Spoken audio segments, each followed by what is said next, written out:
नमस्कार मित्रांनो, मी तुमचा सहकारी मित्र भूमेश आणि राहनातली पाखरे आपल्या चॅनलमध्ये तुमच्या मनातून सर्वांचं स्वागत।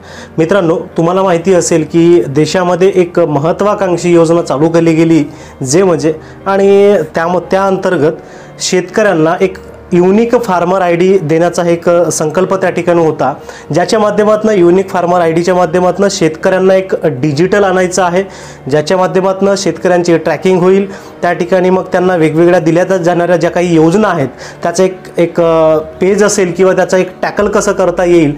जसं आपलं आधार कार्ड आहे, आधार कार्डच्या माध्यमातून एका व्यक्तीचे किती बँक खाते आहेत, किती ट्रान्झॅक्शन होत आहेत, त्या खात्यामधून कसल्या पद्धतीचं देवाणघेवाण होत आहे, किती ठिकाणी तो व्यक्ती ट्रॅव्हल करत आहे, त्याची संपूर्ण हिस्ट्री, एखाद्या व्यक्तीची संपूर्ण हिस्ट्री त्या आधार कार्डच्या माध्यमातून आपल्याला पाहायला मिळते।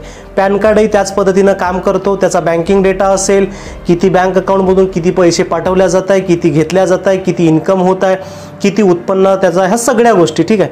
त्याच पद्धतीनं शेतकऱ्यांसाठी सुद्धा हा एक युनिक फार्मर आयडी तयार करण्यात आला किंवा ही जी संकल्पना आणण्यात आली, ही की एक योजना आणण्यात आली आणि या योजनेच्या माध्यमातून शेतकऱ्यांना त्यांचा एक युनिक फार्मर आयडी देऊन त्या ठिकाणी त्या शेतकऱ्यांना डिजिटल आणण्याचा हा एक महत्त्वाकांक्षी प्रयोग आहे। मित्रांनो याची काही मुदत दिली होती आणि शेतकऱ्यांनी त्या ठिकाणी जाऊन त्याची नोंदणी करायची होती। तुमच्या जवळचं जे काही CSC सेंटर असेल त्या ठिकाणी जाऊन फार अशा काही गोष्टी नाही लागत, तुमचं एक आधार कार्ड लागते, तुमचं सर्वे नंबर, तुमचं जे काही गट नंबर असेल ते आणि तुमचं मोबाईल, ह्या तीनच गोष्टी तुम्हाला फक्त पाहिजे आहेत। तुम्ही स्वतःही तुमच्या मोबाईलवरून, तुमच्या लॅपटॉपवरून हे युनिक फार्मर आयडी तयार करू शकता, हे युनिक फार्मर आयडी बनवू शकता।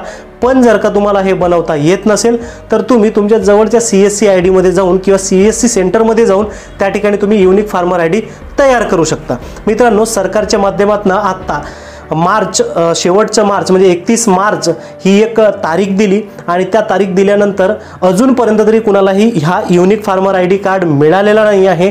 परंतु जो काही रजिस्ट्रेशन होईल त्यानंतर याची संख्या सुद्धा खूप मोठी आहे, मग ते कार्ड छपायचं ह्या सगळ्या गोष्टी चालू होतील। पण सध्या तरी फक्त रजिस्ट्रेशन चालू आहे आणि ज्या शेतकऱ्यांनी, मग ते PM किसान योजनेचे शेतकरी असतील, नमो शेतकरी योजनेचे शेतकरी असतील किंवा जे काही शेतकरी योजनामध्ये वेगवेगळ्या पद्धतीच्या ज्या काही योजनांमध्ये शेतकरी जे काही रजिस्टर्ड झाले आहेत त्या रजिस्टर्ड शेतकऱ्यांना त्यांना आता मॅसेज येण्यास सुरुवात झाली आहे। मित्रांनो, त्यांना मॅसेज सुद्धा येत आहेत की बा तुम्ही तुमच्या ॲग्रीस्टॉकवरती तुमची नोंदणी करून घ्या, जेणेकरून तुम्हाला तुमचं फार्मर आयडी मिळेल। तर त्यासाठी आता सध्या तरी सरकारच्या माध्यमातून मॅसेजच्या माध्यमातून हे सांगण्यात येत आहे।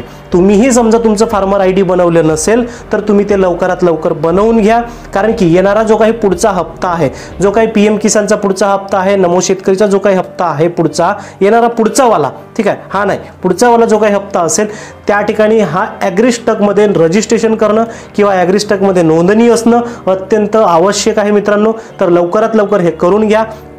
आता राहिला प्रश्न की बा 31 मार्च जरी हे डेडलाईन असली तरी सुद्धा एवढ्या झपाट्यानं होणार नाहीत ह्या सगळ्या गोष्टी। नोंदणी याची डेट किंवा तारीख सुद्धा वाढू शकते, परंतु तो तारीख वाढणं न वाढणं हा एक नंतरचा प्रश्न आहे, ठीक आहे। वाढेल तर उत्तम, नाही वाढलं तरी ठीक आहे, परंतु शेतकऱ्यांनी आता सध्या तरी जाऊन नोंदणी करणं हे अत्यंत आवश्यक आहे। फार अशा काही गोष्टी नाही लागत। तर तुम्ही तुमचं युनिक फार्मर आयडी तयार केले का हे तुम्ही कमेंट करून सांगू शकता आणि केले असाल तर हा व्हिडिओ इतरांना शेअर करा। तर व्हिडिओ आवडला तर नक्की लाईक करा, शेअर करा इतरांना सुद्धा। चला तर भेटूया आपण पुन्हा पुढच्या व्हिडिओमध्ये। तोपर्यंत काळजी घ्या स्वतःची आणि आपल्या परिवाराची सुद्धा। सर्वांना नमस्कार।